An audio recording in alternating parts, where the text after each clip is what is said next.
भजन्त अनन्य मनुष्यो, श्री भगवान कह रहे हैं अनन्य मन से मेरा भजन करे। अभी हमारा मन अन्य भावों में युक्त है, अनन्य नहीं हो रहा है। गुरुदेव की कृपा से, संतों के संग से धीरे धीरे अनन्यता आती है। जो अनन्य भयो ताकु भाग कहा कहे। कुछ बातें ऐसी होती जो हम कहना चाहते हैं फिर भी लगता है छुपा लो, मत कहो, नहीं तो ये लोग समझ नहीं पाएंगे।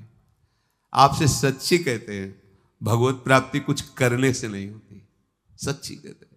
पर फिर आप प्रमाद स्थिति में आ जाओगे, इसलिए वो बातें स्थितिवान ही समझ सकता है, कुछ करने से नहीं होती। भगवत प्राप्ति सहज है। बस जो जो कुछ तुमने अपना मान लिया उसको छोड़ दो, बस इसीलिए साधना कराई जा रही। नहीं, सच्ची कहते हैं, सच्ची कहते हैं।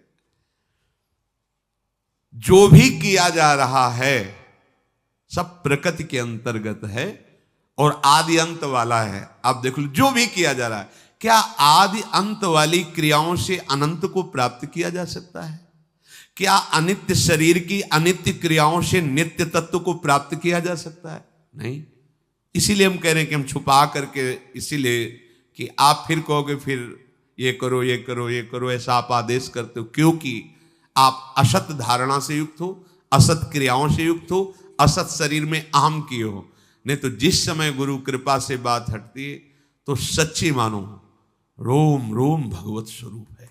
अंतःकरण में केवल प्रियालाल स्फुरित हो रहे हैं।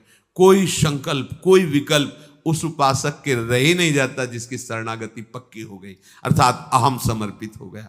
अब वो कुछ ऐसा है कि शब्दों से उसको हम नहीं बता सकते, इसीलिए लगता है कि अगर कहीं हम उसको बताने की कोशिश की तो ये लोग प्रमाद न कर लें कि भाई कुछ करने से होता। अगर आप अभी कुछ नहीं करोगे तो असाधन करने लगोगे, पाप आचरण करने लगोगे, क्योंकि आपके मन की सामर्थ्य नहीं है कि वो बिना किए रुक जाए। और एक स्थिति ऐसी आती जैसे घड़ी का सेल है, चलो जो जहां सुई वहीं ठप, सच्ची ऐसी। तब लगता है कि ये स्थिति तो केवल लाडली जी की कृपा से आई, क्योंकि साधन से कभी वो नहीं देखा। वो यही हृदय ना, वो साधन से नहीं देखा, कभी नहीं देखा।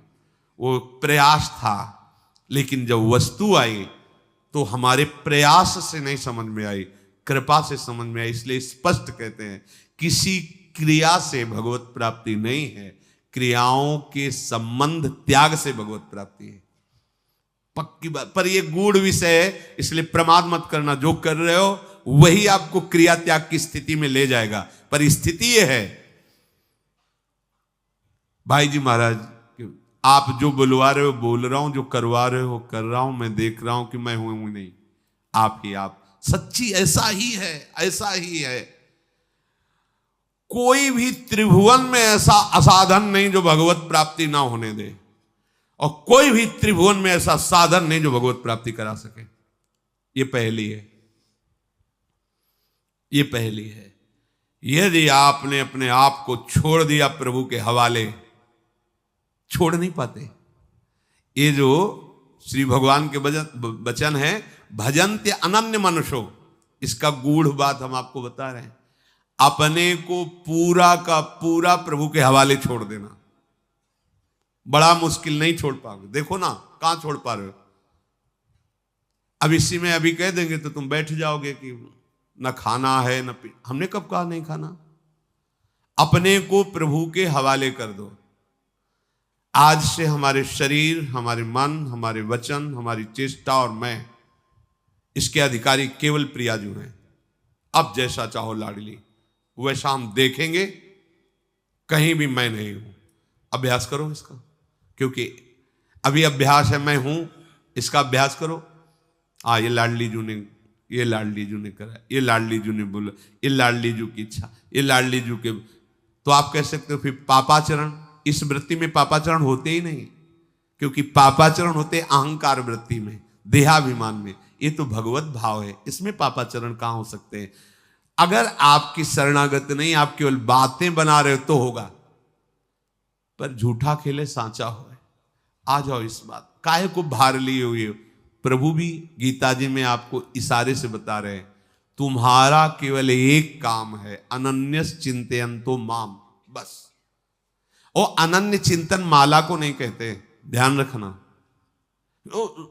यही अनन्य चिंतन हम किन के हैं, बस इतनी बात बैठ जाएगी तो भजन अपने आप। अब कुछ बातें कह रहे हैं कि हम कहना चाहते पर हमारे पास शब्द नहीं है, ये श्वास हम नहीं ले रहे हैं, ऐसे ही भजन हो रहा है पक्का। ये पलक हम जैसे नहीं झपक, ऐसे ही भजन हो रहा है, ऐसी दिव्यता आ रही है। दिव्य भाव पद का, दिव्य चिंतन पद कहीं नहीं, बिल्कुल नहीं है, कोई करता नहीं है, कहीं नहीं है। और आपको क्या बताएं, उठते बैठते चलते फिरते, तब बार बार बस इसी बात का रोना आता है कि अगर आप ना हाथ पकड़ती तो मैं कभी समझ ही नहीं पाता ये क्या है, कभी नहीं समझ पाता। वो एक अहंकार साधना का मैं जितेंद्रीय, मैं महात्मा, मैं ये कुछ मैं नहीं, ये मैं समर्पित हो जाए, फिर जो आनंद की वर्षा होती है वो, इसमें तो कुछ बताने का सामर्थ्य नहीं। बस इतना समझ पा रहे हैं कि अगर आप ऐसे हो जाएं। शरणानंद जी ने अपने जो दिव्य ज्ञान का प्रादुर्भाव हुआ उसकी मूल धरा का उन्होंने वर्णन किया कि वो आगरा जा रहे थे, नेत्र बाह्य नहीं थे, आंतरिक ज्ञान संपन्न महापुरुष, वो डंडा लेके, तो उनको पता नहीं चला, वो कगार पे ऐसी वो फटी और गिर गई यमुना जी में। अब डंडा भी गिरने पर अब आंख बाहर की, वो तो पता चले ना किनारा किधर है, अब कुछ पता नहीं चले किधर हाथ पैर मारे, आंख हो तो ये किनारा इधर की तरफ। तो उनके मन में आया कि अब तो श्री भगवान ही केवल रक्षा कर सकते हैं, तो हे भगवान मैं आपकी शरण में, हृदय से। उसी समय न जाने कैसे हाथ में लाठी पड़ गई, किनारा मिल गया, अपना नाम रखा शरणानंद। और दिव्य ज्ञान संपन्न महापुरुष पूज्य श्री स्वामी राम सुखदास जी उनकी बातें कहकर बहुत सपोर्ट करते थे कि वाह क्या दिव्य ज्ञान। ये दिव्य ज्ञान पढ़ने से नहीं आया, ये दिव्य स्थिति पढ़ने लिखने से करने से नहीं आई। छोड़ दिया, लाठी का सहारा भी छोड़ दिया, हाथ पैर मारना भी छोड़ दिया। अब जो हो, अब हमें दिखाई नहीं दे रहा किधर हाथ पैर मारे, किधर जाएं। हम हाथ पैर मारे तो और बीच की तरफ जा रहे हैं, हमें क्या पता, कोई दूसरा वहां है नहीं, आंख है नहीं, अब किसका सहारा। मान लो हाथ पैर किधर माने, कौन सी दिशा में जाएं, तो जो सर्वज्ञ है उसी की शरण। आप देख लो, हो सकता है हमारे हाथ पैर और गहराई की तरफ ले जा रहे हो, आप देखना किनारा मिल गया। बिल्कुल आपको भव समुद्र से तरने का एकमात्र उपाय, लाठी का भी सहारा छोड़ दो, ऐसे हो जाओ। पर ये ऐसे होना लगता कैसे हो, फिर शुरू करते चलो नाम ऐसा करो, ऐसा नाम जप। भोरी सखी जी कुछ इशारे से वर्णन कर रही, कह रही नाम श्वास दो बिलक चलत हैं, इनको भेद न मोको भावे, श्वासा ही नाम, नाम ही श्वासा, नाम श्वास को भेद मिटाए। ये बात यहां आती है, रोम रोम और रग रग बोले तब कछ स्वाद नाम।